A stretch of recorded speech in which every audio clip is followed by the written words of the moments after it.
سلام دوستان عزیز، به کانال یوتیوب بافتنی با مینا خوش اومدید. امیدوارم که حالتون خوب باشه دوستان این هفته براتون این طرح رو آماده کردم که رنگی هستش و نمای روی کار به این شکل است و پشت کار هم به این شکل هستش و قسمت حاشیه ها هم به این صورت تمیز در میادش که براتون توضیح میدم. قبلا من چند تا بافت های رنگی رو بافته بودم، براتون توضیح دادم. یک نمونش این هست که تو کانال موجوده و میتونید این رو اگه خواستید یاد بگیرید. پشت این کار هم به این شکل است و یکی دیگه که قبلا براتون بافتم این طرح هست که اینم پشت کار به این صورت و یک نمونه دیگه هم این شکل هستش و پشت کار به این صورت هستش. بافتای رنگی که براتون توضیح میدم دوستان بافتای ساده ای هستش و پشت کار هم تمیز در میادش که برای این نمونه من از این کلاف ها استفاده کردم. ببینید از 2 تا کلاف استفاده کردم که اسمش هست آلیزه بورجون باتیک. نخهای نسبتا ضخیمی هستش و رنگ بندی های مختلفی داره. بعد الان اینی که بافتم ببینید رنگاش با هم متفاوت هستش. خود رنگ به این صورت هست، خود کاموا به این صورت هستش.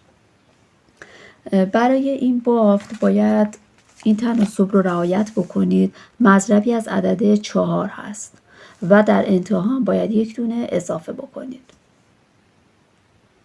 خب من ببینید الان اینقدر سر انداختم 2 4 برای یک نمونهش 2 4 2 4 2 4 2 4 و در انتها هم 1 دونه سر انداختم که برای قرینه و بافت رو به این شکل شروع میکنیم. ابتدا چند رج به صورت بافت رکن این رو من میبافم که برای حاشیه پایینش باشه و بعد بافت رو براتون توضیح میدم دوستان. ببینید همه دونه ها رو یه چند رج از زیر میبافم به این صورت.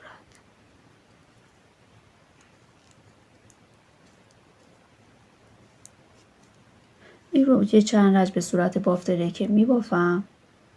من اینقدر بافتم رو به صورت رکن بافتم برای حاشیه که شما میتونید برای حاشیه‌تون کشباف هم استفاده بکنید برای لباس. حالا من همین یه 2 رج بافتم کافی هستش. میخوام مدل رو توضیح بدم. ببینید وقتی که میخواید نخ بعدی رو اضافه بکنید این تکنیک رو باید رعایت بکنید.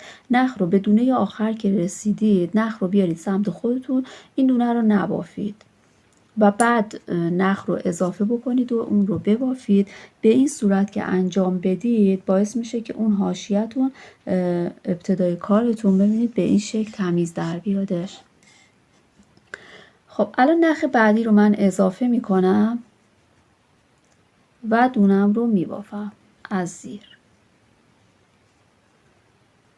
خب دونه رو میبافم و بعد از این 1 2 3 تا از زیر میبافم به این شکل. 3 تا از زیر میبافم. نخم همینطور زیر هستش. ببینید گفتم این قسمت ها همه بافت رکنه و از زیر بافته میشه. این قسمت هایی که وسط هست این قسمت ها همه بافت رکن هستش.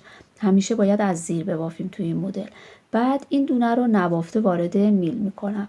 دوباره 3 تا از زیر میبافم 1 2 3 و این دونه نبافته وارد میل میشه. به همین ترتیب این رج تا پایان همینه. 1 2 3 تا از زیر 1 دونه نبافته. 1 2 3 تا از زیر 1 دونه نبافته. 3 تا از زیر 2 تا 3 تا و دونه آخرم حاشیه از زیر بافته میشه. و بعد هر رنگی گفتم که باید 4 رج ببافیم. الان با این رنگ من 1 رج بافتم. 3 رج دیگه باید ببافم و بعد نخم رو رنگ بعدی رو شروع بکنم. دونه اول رو در میارم دوباره توی این رج. خب این دونه ها که رکن هستش میبافم. به این دونه ای که نبافته بودم رسیدم. نخ رو میارم سمت خودم، دوباره نبافته وارد میل میکنم. ببینید اینجا باید به شکل گندمی در بیاد این سمت، به همین خاطر نخ رو سمت خودتون بیارید. دوباره اینا رو رکن میبافم، 2 تا 3 تا. نخ رو میارم سمت خودم نبافته، 3 تا رکن، 2 تا 3 تا از زیر یا همون بافته رکنم رو میبافم. این رو دوباره نبافته، 1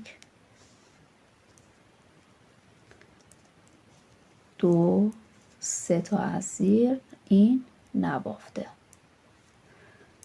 1 2 3 تا از زیر. این دونه آخر رو هم از زیر میبافم. خب این الان دومی رجی هستش که با این نخ بافتم و این میشه سومی رج. دوباره سومی رج هم به همون شکل هستش. ببینید اینا رکن هست میبافم، دوباره این دونه نبافته ولی این بار نخ باید زیر باشه. دوباره اینا رکن، 2 تا 3 تا نبافته، 1 2 3 نبافته وارد میل میشه، 1 2 3 نبافته وارد میل میشه، 1 2 3 و دونه آخر هم حاشیه از زیر بافته میشه.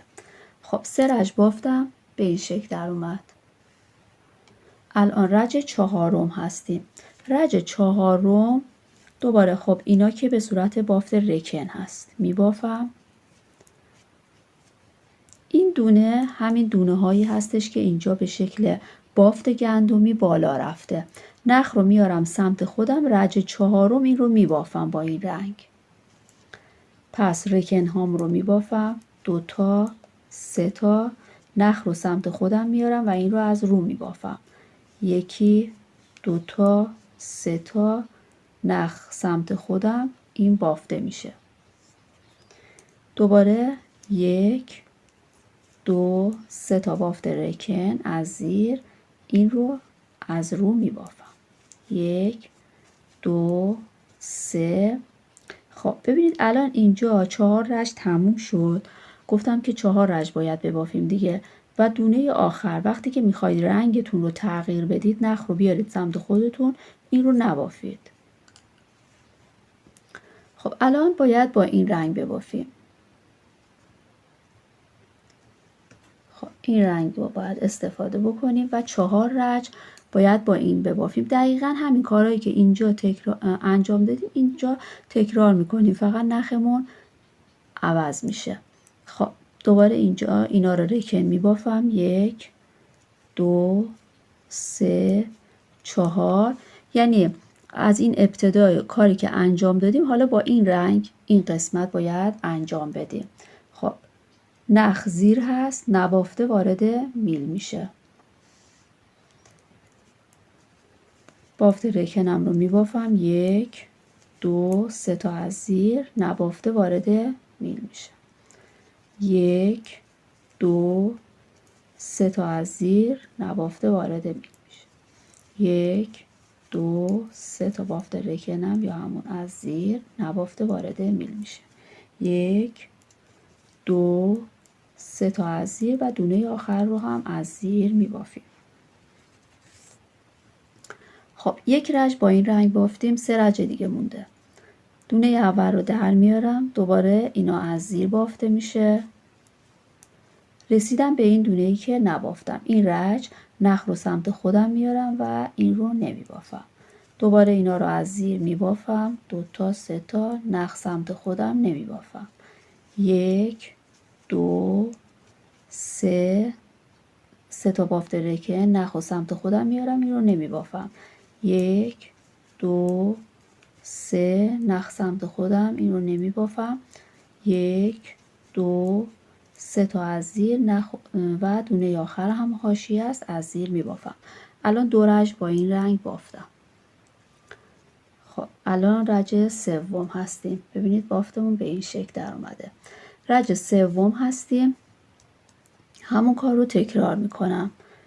اینا رو به صورت بافت رکن از زیر میبافم.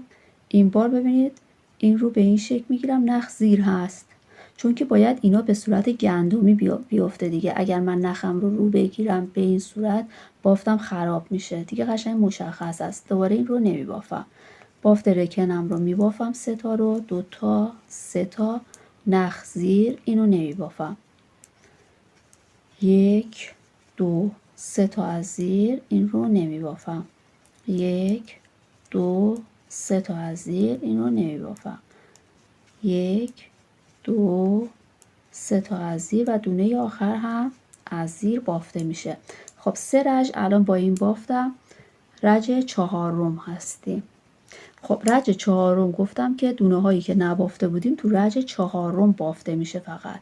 خب بافت رکنم رو میبافم، این رو نخ رو میارم سمت خودم و این بار این رو از رو میبافم. ببینید به صورت گندمی در میاد این سمت.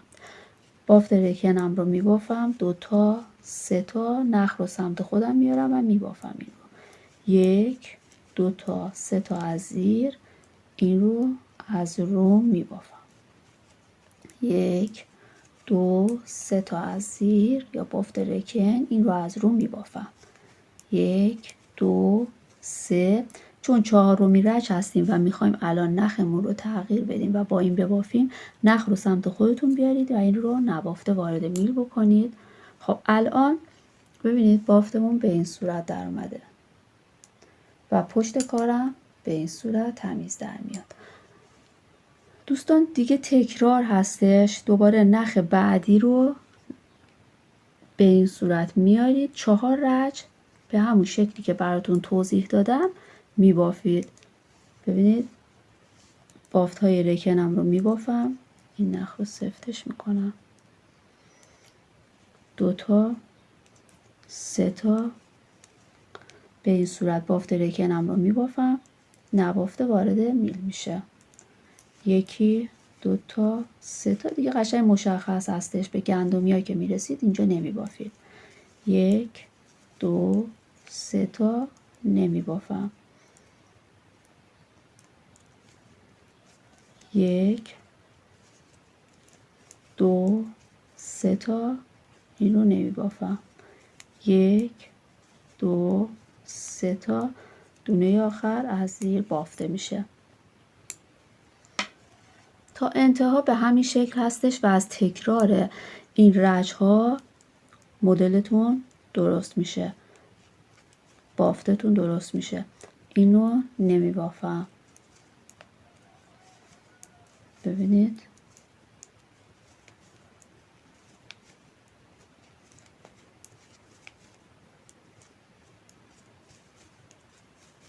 خیلی سریع تموم میشه دوستان. این مثلا بخوای لباسی چیزی ببافید با این نخها، چون که ضخیم هستش، مدلش هم که راحته، خیلی سریع بالا میره.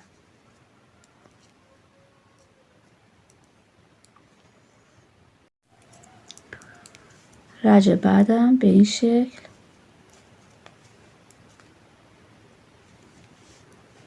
اینو نمیبافم.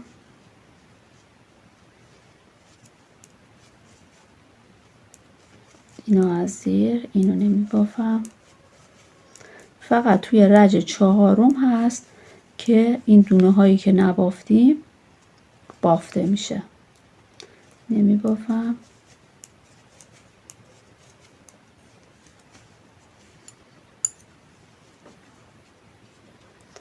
خب الان رج 4 هستیم، رکن ها رو رکن میبافم. رسیدم به این دونه ها، نخم رو سمت خودم میگیرم و از رو میبافم. ببینید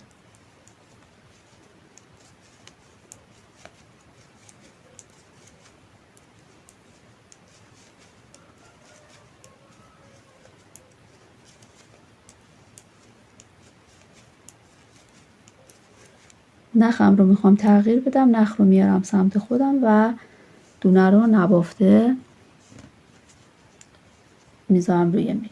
ببینید الان بافت ما به این شکل در اومده. این ادامه همین نخ هست دوستان. ببینید چون رنگ بندیش فرق میکنه، الان توی این قسمت به این رنگ بندی ها رسیدیم. اینم قسمت پشت کار. امیدوارم که از این بافت خوشتون اومده باشه دوستان، و اگر دوست داشتید عضو کانال بشید و من رو همراهی کنید. ممنون از همراهی شما. امیدوارم که همیشه شاد و سلامت باشید دوستان. خدا نگهدار.